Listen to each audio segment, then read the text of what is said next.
It's Christmas 2007. The malls are crazy with Christmas shoppers, so come away with us to earlier times in the history of New Zealand.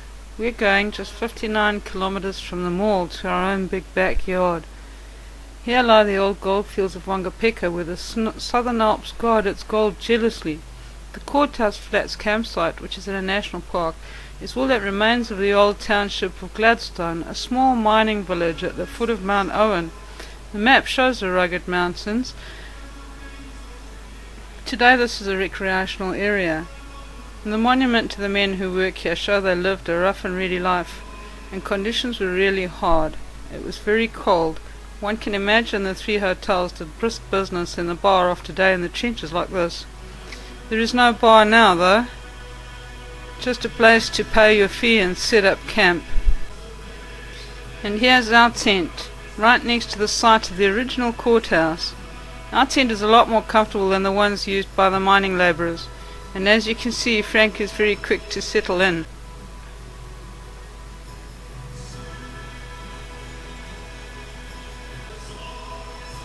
I look around and I try to imagine the people who actually lived here. The shoemaker, the baker, the rough and tumble children. There would have been mule trains and ox carts, possibly a visiting vicar, housewives hanging out the laundry. Dogs of every description would have wandered about in search of scraps.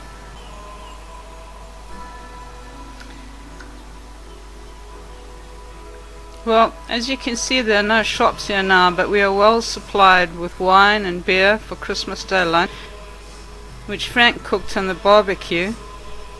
Christmas Day was absolutely lovely, with no rain and lots of sunshine, and the mountains gleaming in the distance. We are really settling in and enjoying the ambience of it all.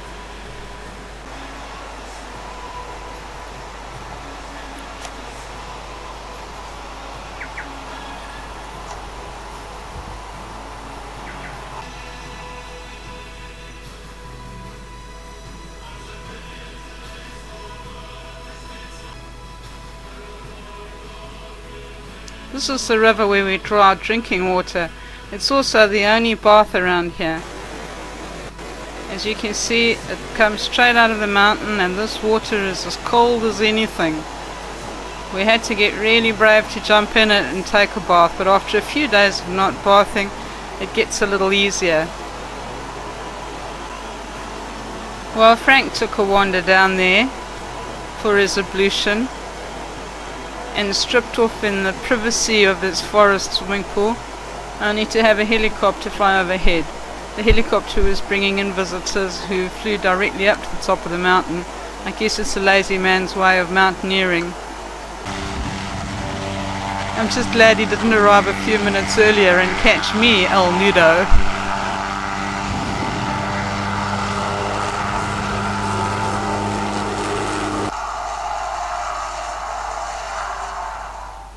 Anyway, after it leaves us in peace, we enjoy nature and the peacefulness of our campsite. The forest presses in, there are birds all around, and the rivers are gurgling.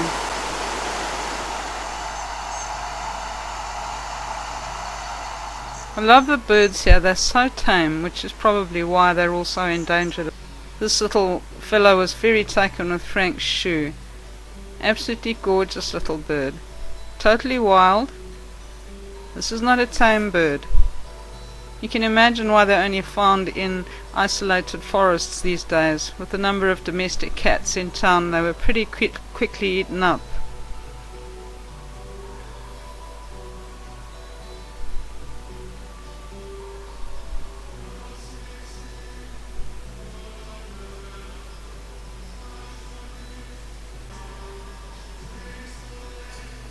Shortly, no shortage of these little fellows. They're just about everywhere in the forest.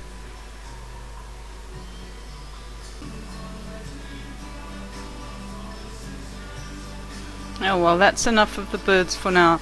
Tomorrow we're going to climb up that hill, and a big one it is too. Here is a shot of the old mule path leading past Colossus Mine. We went into one of the Colossus Mine shafts to explore a little bit. Not very far, but it looks like a lot of hard work, shoveled out all the stone and sand that you can see on the side of this hill. This really is a lovely walk. This section of the mule track once had a tram line of it, with cocoa pans that took the rock down to Gladstone for crushing and processing. Jane, the intrepid explorer, was too scared to go very far down this shaft, but we did discover a whole lot of welcome swallows had been nesting inside this 130-year-old shaft.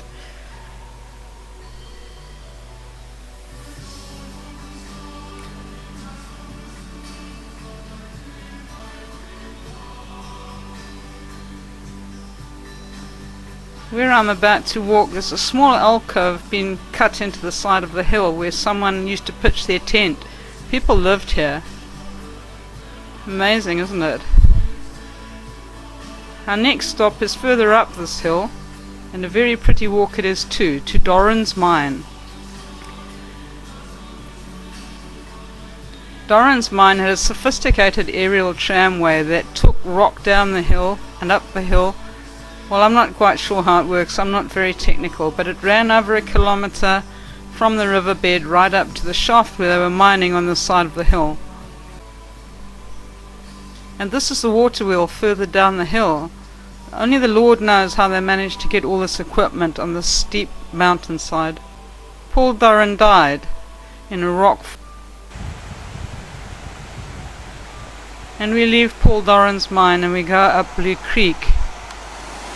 Blue Creek rises up there at the top of this hill. This is the river itself. Fast flowing, swift, icy cold and absolutely beautiful water to drink. All the way along this river there were claims and mines. This old bridge that Frank's approaching now used to be a bridge combined with a sluice. Very enterprising fellows in those days.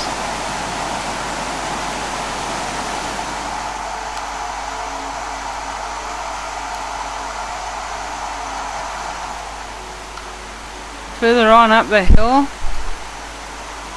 we chose not to go to Granity Hut Pass, which is way up the mountains. We're now walking on the old trail where they ship their mining equipment up to the mines at the top end of this creek. And all along the wayside you can see stonework. All of these stones have been lifted out of the ground by hand. Sometimes feel that not 1 inch of soil here was left unturned by these miners, and here's a good example of the alluvial mining along the creek. This picture shows some kind of waterfall system, and these are the hand stacked tailings. Yep, each and every one of those stones in front of you was picked up and stacked by hand. This is a machinery transportation illustration.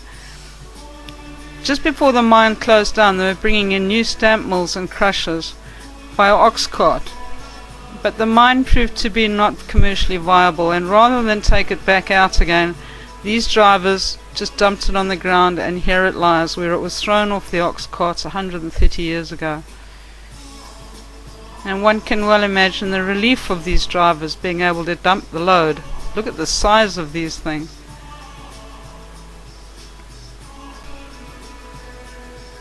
For all of this work, some individuals did make a bit of money, but the mines really were not commercially viable, pulling out only 10 ounces for every 150 tons of rock, which is not viable apparently. This crusher here was quite amazing. The water was dammed further up the mountain and then sent along an aerial kind of canal, which turned a water wheel here, and the water wheel drove this crusher. This was called the Culliford Battery. The actual mine shaft is about 100 meters up in the forest somewhere. Beyond the Culliford Battery is the Resurgence, where the water comes straight out of the ground. As we continue along the path, looking at this river here, it is hard to imagine every drop of this water pours out from underground, and here it is. Clean, pure, very fast flowing. Where Frank is standing is where the miners actually dammed it up to be able to channel the water off to operate their water wheels further downhill.